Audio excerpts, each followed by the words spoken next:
এই মুহূর্তে দুঃখজনকভাবে প্রাপ্যতার ক্ষেত্রে কিছু স্বল্পতা আছে বাজারে, এটা অস্বীকার করার কোনো সুযোগ নেই।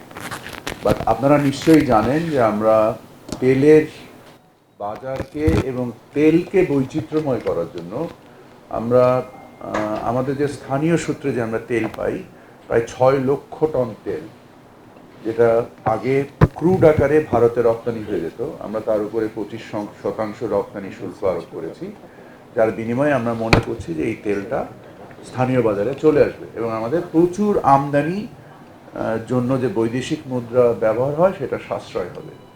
এটা দীর্ঘমেয়াদে আমাদের এই উপকারটা আসবে, কারণ আমাদের এখানে কিছু কিছু এখনও পরিশোধন সক্ষমতা 100% নাই, আমরা আবার 50%-এর মতো পরিশোধন সক্ষমতা আছে এবং আমরা আশা করি যে এই পরিশোধন সক্ষমতা বৃদ্ধি পাবে, সাথে সাথে বাজারের বৈচিত্র্যও বাড়বে।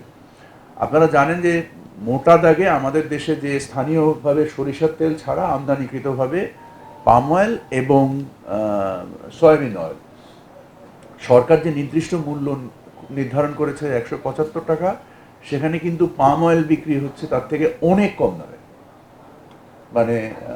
মানে আমার তথ্য যদি ভুল না হয়ে থাকে তাহলে 150 টাকা না 160 টাকা এরকম একটা প্রাইসে, মানে তাৎপর্যপূর্ণভাবে কম দামে বিক্রি হচ্ছে।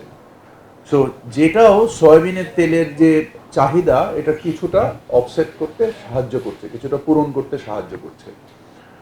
আর সয়াবিন তেলের যে আমদানি পরিমাণ, যেটা আপনি নিজেই উল্লেখ করলেন যে আমাদের যে প্রয়োজন তার থেকে প্রায় লক্ষাধিক টন অতিরিক্ত তেল আমদানি হয়েছে। তো এই মুহূর্তে বাজারে যদি আপনারা দেখেন, রমজানের যত পণ্য, খেজুর, ছোলা, ডাল, চিনি, শুধুমাত্র তেল একটা সমস্যা বিরাজ করছে। আমি আশা করি 7 থেকে 10 দিনের মধ্যে তেলের বাজার স্থিতিশীল থেকে নিম্নমুখী হয়ে যাবে এবং এই সরবরাহের যে ঘাটতি ঘটেছে এক্ষেত্রে, যেটা আমরা মাননীয় নৌ উপদেষ্টার কাছ থেকে জানতে পেলাম যে চিটাগং বন্দরে অনেক জাহাজ এভাবে ভাসমান গুদাম হিসেবে ব্যবহার হচ্ছে। বাট আমি নিজে চিটাগং বন্দরের খবর নিয়েছি এবং তার স্থিতি নিয়েছি, ওখান থেকে চিনির জাহাজ বেশ কিছু আছে, বা তেলের জাহাজ অ্যাজ সাচ ওইরকম নাই স্যার। সো অন্যান্য ভোগ্যপণ্যর একটা ইয়ে আছে এবং এটা যে মানে এটাও বাজারে আসবে, আমরা নিজেরাও এটা মনিটর করছি এবং আমাদের ভোক্তা অধিকার থেকে শুরু করে আমাদের মন্ত্রণালয়ের নির্দিষ্ট যে বাজার নিয়ন্ত্রণকারী যত সংস্থা আছে সকলে একযোগে কাজ করছে। টিসিবির অপারেশনকেও আমরা বিভাগ পর্যায়ে বিস্তৃত করেছি, যেখানে আমরা প্রায় 12 লক্ষ নতুন টিসিবির ট্রাক সেলের মাধ্যমে আরও নতুন করে আমরা এই পণ্যটা সরবরাহ করব, চাল সহ, খেজুর সহ, চিনি সহ।